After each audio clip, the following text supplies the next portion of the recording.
सर्वेभ्यो नमो नमः। जय श्री कृष्ण, जय श्री राधे।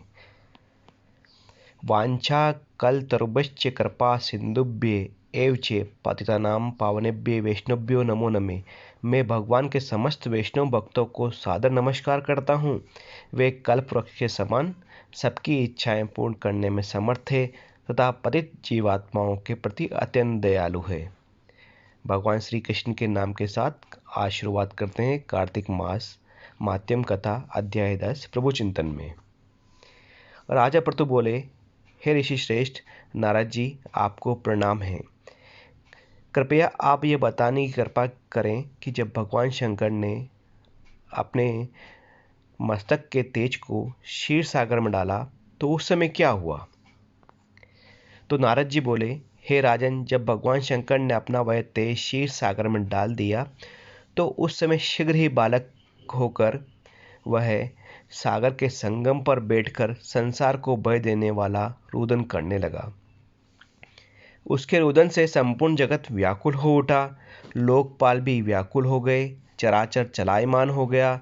शंकर सुवन के रुदन से संपूर्ण ब्रह्मांड व्याकुल हो गया। यह देखकर सभी देवता और ऋषि मुनि व्याकुल होकर ब्रह्मा जी की शरण में गए और उन्हें प्रणाम कर उनकी स्तुति करने लगे। उन सभी देवताओं ने ब्रह्मा जी से कहा, हे पितामह, यह तो बहुत ही विकट परिस्थिति उत्पन्न हो गई है। हे महायोगिन, इसको नष्ट कीजिए। देवताओं के मुख से इस प्रकार सुनकर ब्रह्मा जी सत्यलोक से उतरकर उस बालक को देखने के लिए सागर तट पर आए। सागर ने ब्रह्मा जी को आता देखकर उन्हें प्रणाम किया और बालक को उठाकर उनकी गोद में दे दिया। आश्चर्यचकित होते हुए ब्रह्मा जी ने पूछा, हे सागर, यह बालक किसका है? शीघ्रतापूर्वक मुझसे कहो।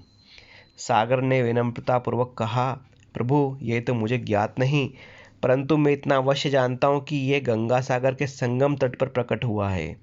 इसलिए हे जगतगुरु, आप इस बालक को जात कर्म आदि संस्कार कर इसका जातक फल मुझे बताइए।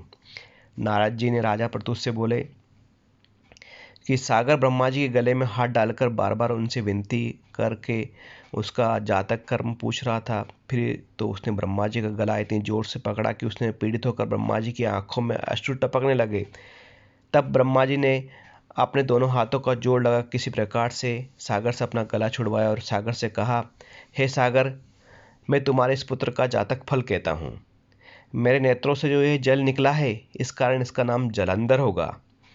उत्पन्न होते ही यह तरुणावस्था को प्राप्त हो गया है, इसलिए सब शास्त्रों का पारगामी, महापराक्रमी, महावीर, बलशाली, महायोद्धा और रण में विजय प्राप्त करने वाला होगा।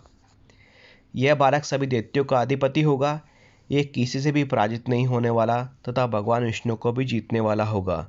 भगवान शंकर को छोड़कर यह सबसे अवध्य होगा। जहाँ से इसकी उत्पत्ति हुई है, यह वहीं जाएगा। इसकी पत्नी बड़ी पतिव्रता, सौभाग्यशालिनी, सर्वांग सुंदरी, परम मनोहर, मधुर वाणी बोलने वाली तथा शीलवान होगी।